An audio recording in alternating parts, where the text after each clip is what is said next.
Good morning, all of you. Hope you all are doing good. So, in today's class, I'm going to discuss some of the questions that was in your previous year paper.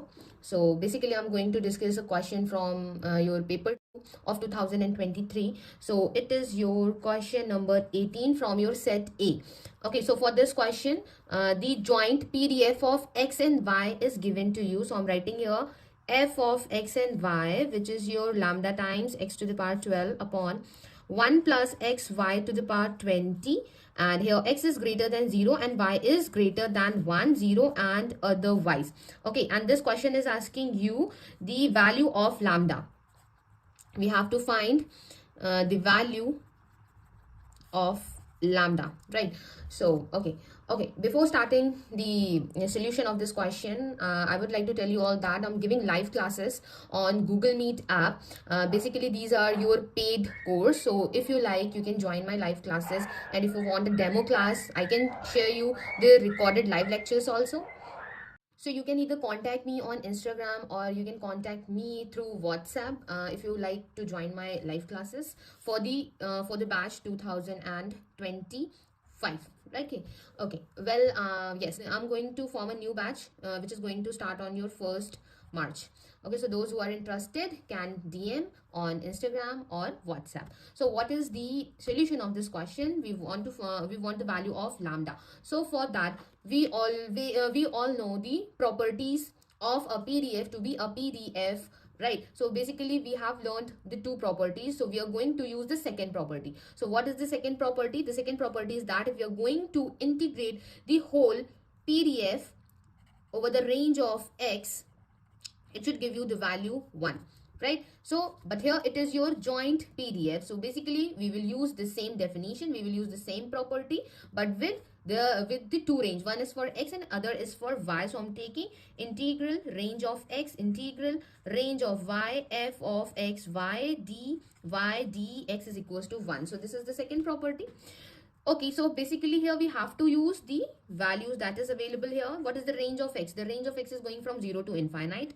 What is the range of y? The range of y is going from 1 to infinite, right? The value of f of x y is, I'm taking lambda outside because it is a constant value, and x to the power 12 whole upon 1 plus x y to the power 20 dy dx is equals to 1.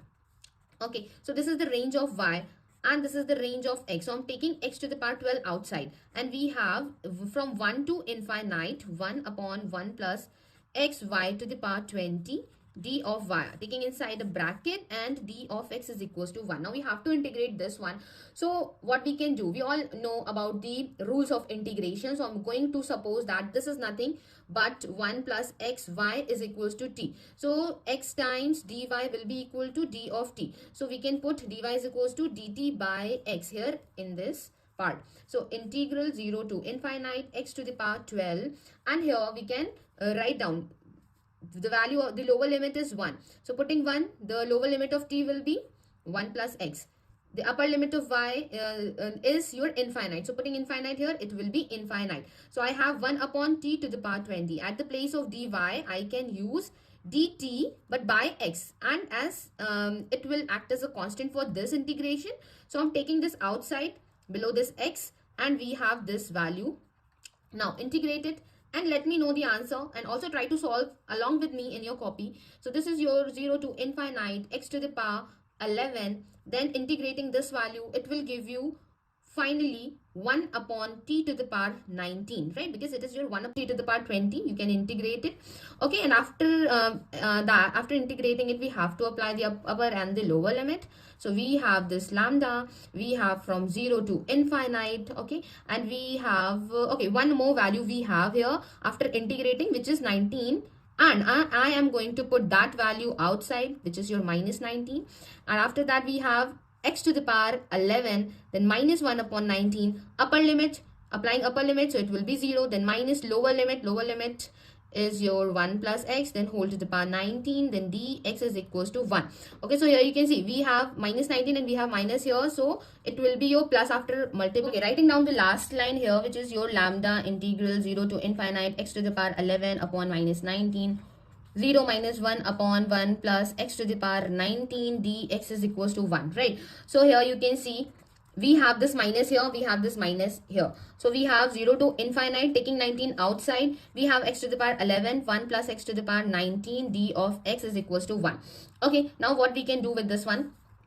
We have to recognize that what is the easiest way of doing this, because if you are going to use the general method of integration, it will be very tedious and time consuming. So here we have to use a short trick. So for that, it is very important for to all of you to remember the PDF and PMFs, right, for all continuous and discrete distribution. So basically try to recall that it is resembling which PDF, right? So if you are able to recognize this one, then it will be easy for you at that point of time, but if not, then it will be more time consuming. So basically it is nothing but resembling the structure of your beta distribution of second kind.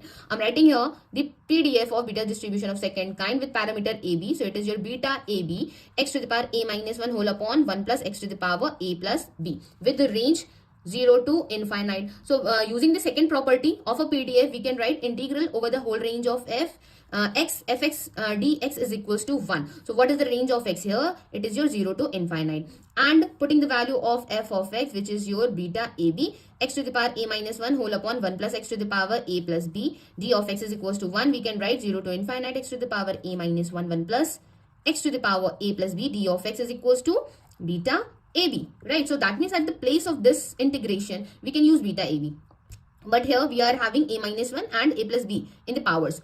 So that means we have to break it down. So what I can write, lambda upon 19 integral 0 to infinite x to the power 12 minus 1 and 1 plus x to the power 12 plus 7, because 12 plus 7 is your 9. Then d of x is equals to 1. So that means at the place of this one, what we can write? We can write beta ab. So I'm writing lambda upon 19, then beta, this 12 and 7 is equal to 1. Now at the place of lambda, what we have? We have 19 upon this beta 12 7. So this is the final value of the lambda. So if you like this calculation, so just let me know in the comment box, just like my video. And if you like to if you want to join my live classes, you can DM on Instagram or through the WhatsApp. The number is available on Instagram, also on my YouTube about section. So thank you all of you for watching my video. Have a nice day.